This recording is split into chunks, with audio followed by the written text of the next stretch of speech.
Good evening. Uh, Toti Dulay here, retired professor. Ang pag-usapan natin ngayong gabi is about health. Kasi may nag-comment sa isang vlog ko na bakit daw parang hindi ako masyadong tumatanda. Okay. So nag-reply ako. Sabi ko magdi-discuss ako one day about yung mga sekreto ko kung paano ako hindi tumanda. I mean, kung totoo man yun, no? Pero thank you sa kay Professor, kay Kapitana Risa Watson Chope ng Fortune. Undefeated kapitan to, no? Bata, tignan, bata. Kaya fit tong topic natin sa kanya, no? Okay. Ngayon, paano maging hindi mo kang matanda? Simple lang. Kailang healthy ka. Yun lang, real talk. Kailangan healthy ka. Ngayon, ako naman, bakit ko gusto maging healthy? Kasi ayoko maging bedridden.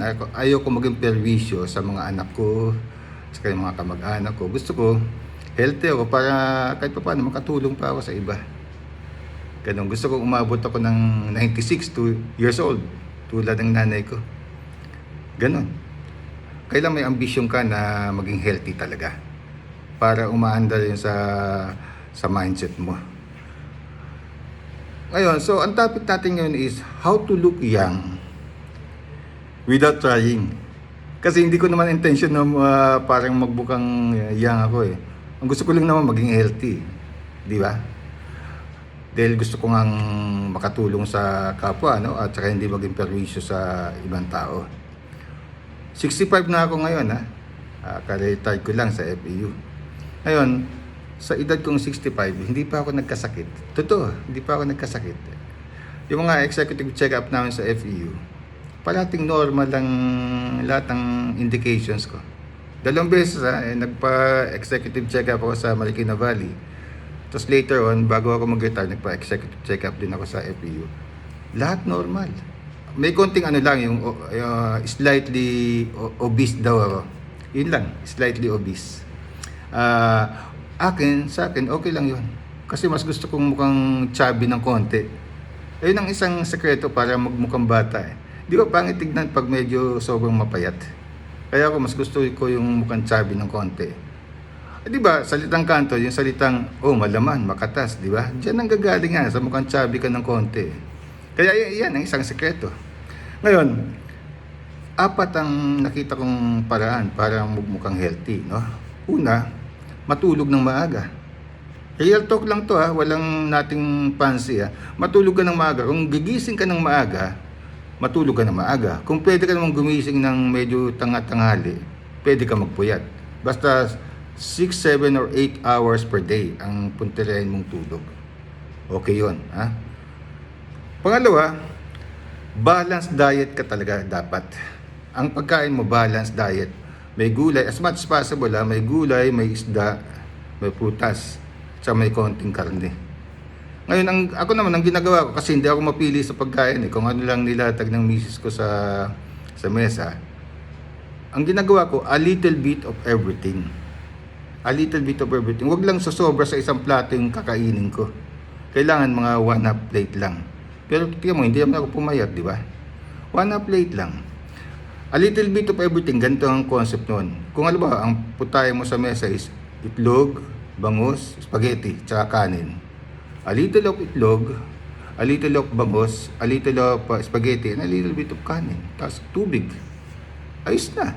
Huwag lang sumobra yung, tignan mo yung volume ng pagkain mo. Huwag marami. 1/2 plate lang or 1/3 plate. Ako, ganun lang ako kumain. Hindi naman ako pumayat, di ba? In fact, sa FEU, ang lunch ko doon, dark chocolate lang at saka mogu-mogu. Magaan sa pakiramdam. Pumayat ba ako? Di ba? Hindi naman, di ba? Kaya yun, balanced diet. Ngayon, tungkol sa balanced diet, may isang sistema dyan kung ano dapat ang timbang mo Depende sa height mo. Mag-google mo yan Katulad ko, sa height ko sa 5'10", 5'11", ang proper timbang ko dapat is 80 kilos. Ako nasa ako ngayon nasa 100 So medyo I'm on the chubby side. Intentional 'yun. Kaya nga lumabas sa executive check-up ko parang ano tawag doon? A little obese, something like that. Hindi grabbing obese, a little bit obese. Okay lang sa akin 'yun. Para may konting reserba yung katawan, 'di ba?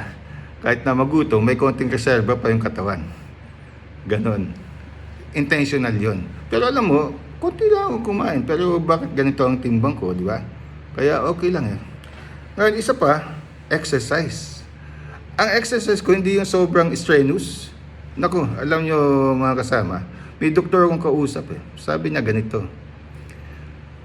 Tayo daw, pagkapanganak sa atin, may nakalaan na ang Diyos or ang nature na heartbeat natin.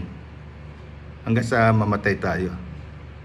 Sabi ng doktor na yun, huwag mo sayangin yung heartbeat mo.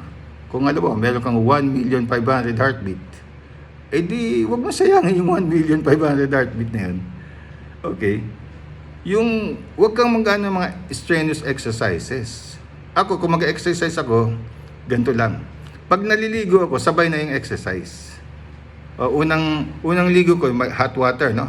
Shower, hot water. Sabon-sabon, okay? Yung medicinal na soap ang ginagamit ko, sabon-sabon para malinis na. Tapos next round, cold water naman. Yun na yung exercise. Kasi may nabasa ko na ang cold water pampa-enhance ng stem cell. Cold water. Ano ang exercise ko? Joint exercises lang. Walang muscle build up. Walang strenuous. 20 counts lang. Una yung ankle ko. Tapos tuhod, 20 counts. Tapos hips naman, 20 counts. Tapos neck, 20 counts. Ganun lang. Tapos arms, 20 counts. All the parts of my, at saka everything, all parts of my body, ina-exercise ko. Siyempre, naka-shower ako nun no? So, hubot-hubad, di ba? So, all parts can be exercised, no? Tapos ako mag-shower, tapos mag-exercise. Everyday yun. Di ba? O, ang galing, no? Simple lang. Simple lang talaga ang buhay. Walang nating fancy. Joint exercises lang. Wag yung pampabuild up ng muscle. Hindi ganon. No? Tapos, panguli, dapat matuto kang maalis ang problema sa'yo. Matuto kang mag-rationalize ng problema. Para hindi ka burden ng iba't ibang klaseng problema sa buhay. Ano yung rationalization? Pag may na-encounter kang problema, siyempre mag-isip ka ng way to solve the problem. Pero matuto ka mag-rationalize. Halimbawa, ito mga kabataan, halimbawa, binasted ka. Seryoso ka, binasted ka. Ano rationalization doon? Ganito, sabihin mo lang na, buti na lang, binasted ako. At least alam ko na, hindi na ako nakapagsayang ng oras tsaka gastos. Hindi talaga siya para sa akin eh. Thank you binasid mo ko. Parang ganun. Hindi totoo. Oh girls, alam ba, may shota ka, iniwanan ka, lumipat sa iba. Mag-thank you ka. So yung ang rationalization doon ganito. O buti na lang, ngayon ka nangaliwa. Eh kung kinasal na tayo, tsaka ka nagluko. O di mas malaking problema. In other words, sa bawat problema, matuto ka dapat mag-rationalize para hindi naiipon sa puso mo at sa isip mo yung problema. Pero siyempre, gagawan mo ng proper remedy, proper solution. Yun ang natawag kong rationalization. So, 4 Una, sleep early. Pangalawa, balanced diet na konti lang, no? Tandaan mo yung body weight mo, no? Depende sa height mo, no? Tapos, exercise. Huwag masyadong strenuous.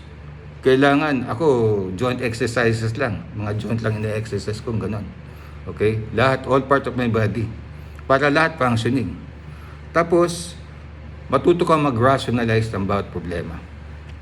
Ito, sekreto mga kasama, 1992 natalo akong mayor sa Marikina. Tumakbo ako dati. Official candidate ako ng Partido ng Masang Pilipino kay ERAP. Talo ako. Marder. Kalaman ko, sinabayan ni Fernandez. Ano rationalization ko doon? Ano sabi ko? Sabi ko, buti na lang. Habang maaga, natalo na ako. At alam ko na kung kailan ako tatakbo o hindi. Diba? Parang blessing pa in disguise sa akin. At totoo naman, Dahil natalo ko, hindi ako nababad sa politika. Oh, nakapag-concentrate ako sa career ko at nakapag-retire ako ng maayos. Eh kung nanalo ako ng first try ko, tapos next try talo, tapos mamumuliti ka naman, talo, panalo, ganun. Di puro gastos, puro proseso na baka hindi pa nakagraduate ng law yung anak ko. Di ba? Yun ang rationalization. Sa bawat problemang na-encounter mo, matuto ka mag-rationalize para alis yung burden sa isip mo at sa puso mo. Yan ang paraan para maging healthy ka. 4 O sige. Shoutout pala kay Kapitana Risa Watson Chope.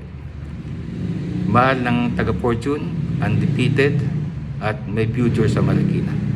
Sige mga kasama, yun na lang. Bukas ulit. Bye-bye. Good night.